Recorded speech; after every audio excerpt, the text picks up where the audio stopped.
This week's 1044 is brought to you by Chevron Delo 600 ADF Ultra Low Ash Diesel Engine Oil. It's time to kick some ash.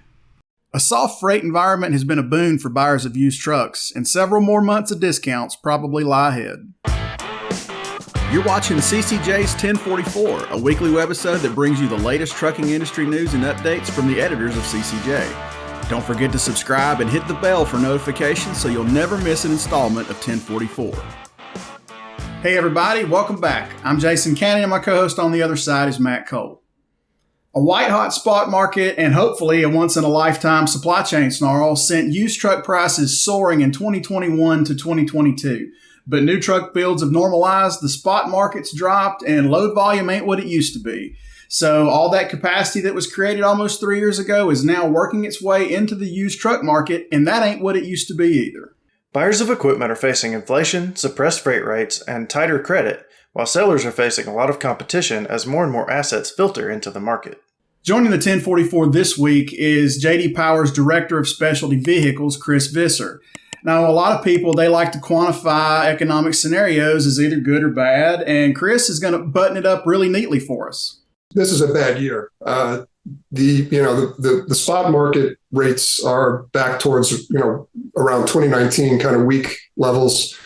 Contract rates surprisingly strong. And that's why I think that's one thing that's propped up values to some extent. That's one reason why it's, we've certainly seen steep depreciation, but it could have been even worse. And the fact that contract rates are still historically high is encouraging. But the fact that we have, let's call it 200,000 additional trucks that are, for the most part, no longer needed, that's going to be a weak year. There are just simply too many trucks chasing a smaller amount of freight.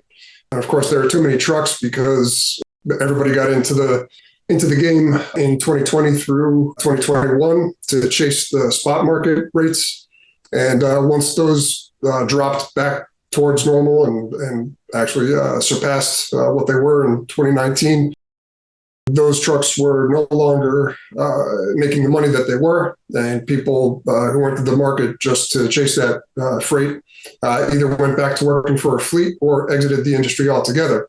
So the net result is, increased number of trades hitting the market, increased idle capacity of trucks, and that's reflected in the selling prices. For a long period of time in the pandemic, used trucks were appreciating in value, but Chris says that's no longer the case, with depreciation levels now close to 3 times what would be a historical average.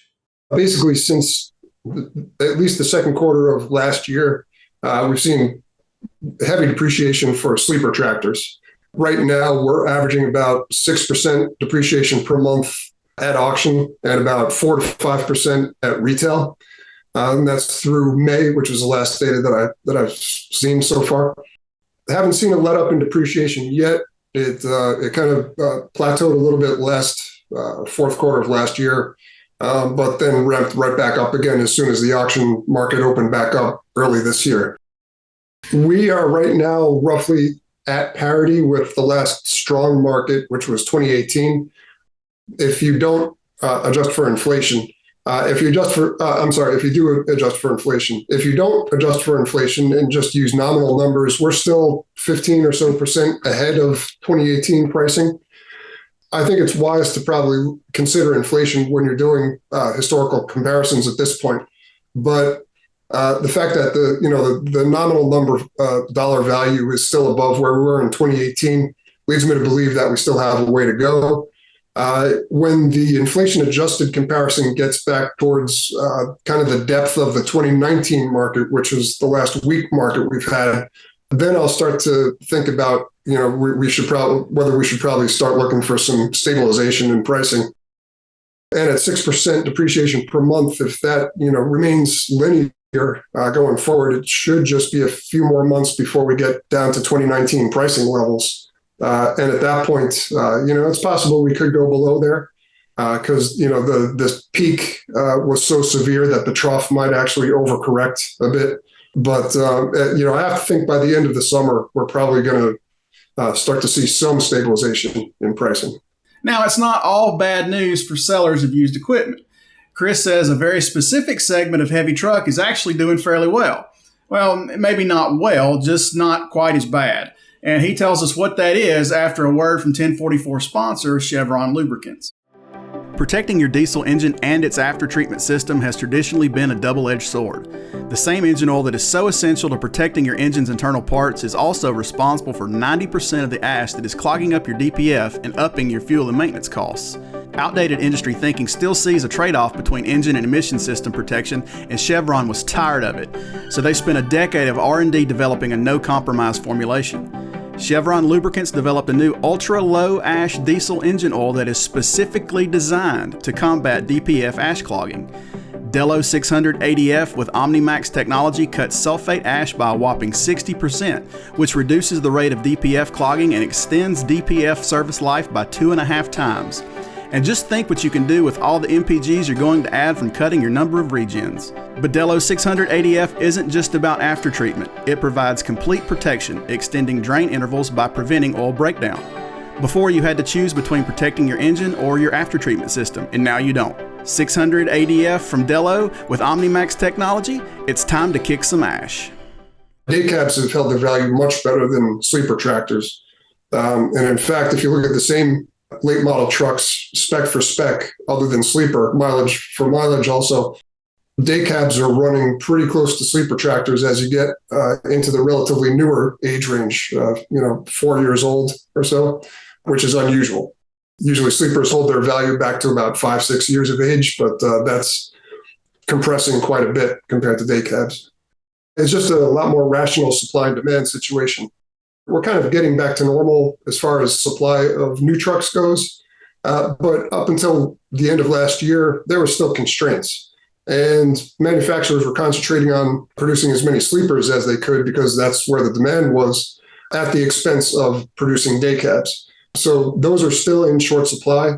On the used market, there's still a demand for those because there's just so many, it's just a fraction of them compared to sleepers on the market. And they just weren't impacted by that steep decline in demand for freight that the sleeper market was chasing. So it's not so much that they've increased in value and then, are increasing in value. It's that the market for day cabs was a lot less worse than the market for sleeper tractors. When freight was hot, even with used trucks commanding six figures for the first time ever, fleets were so desperate for assets that brand and spec were far less important than just having a truck. That started to return to a more normal pattern with historical preferences beginning to reemerge. What's bringing the most money now is back to the traditional specs that usually bring money. 13-liter engines are, well, I'll put it this way, proprietary 13-liter engines are definitely not bringing the money that either the Cummins or proprietary 15-liter engines are bringing. And that holds true for day cabs and sleepers. Of course, sleepers. The exception there is Mack and Volvo, whose proprietary 13 liters are pretty much on par with the Cummins spec for spec. And Freightliner's 15 liter and Cummins are pretty much equal spec for spec. You can't really get a Cummins in most of these trucks anymore, sleeper trucks anyway. If anybody's been following the market, the differences that you're used to between brands is back in place currently. So the last 6 months have been bad, but what about the next 6 months and beyond? It's okay to simplify it by just saying that there are too many trucks out there that need to cycle through the market and kind of burn off, so to speak. And once that happens, then we'll be back to a somewhat normal trade cycle. We compressed the last trade cycle due to COVID. So there was, we pulled ahead a lot of purchasing. So any cyclical behavior that would have happened was exacerbated, and that's why the peak and trough is so severe. But by the end of the year, assuming that all else stays equal, which is a big assumption these days, but just strictly based on what the freight market looks like it will probably do, and what supply of incoming trades looks like it will probably do. The market should start looking a little more normal towards the end of this year. Trucks that were purchased at the really early stages of the boom are starting to hit the market now. So they're getting to be 3 years old almost, those trucks, model year 2021 trucks that are coming in, seeing a higher volume of those. there are going to be higher build rate years. I think it was 21 that was the highest build rate year in quite some time. So, of course, that's going to be a factor 3 to 5 years from now, or 3 to 5 years from 2020, which we're just getting into now. The incoming supply overall, just based on new truck build rate, is pretty similar this year than it was last year. That just means that there are roughly an equal amount of 3 to 5 year old trucks in existence right now than there were last year.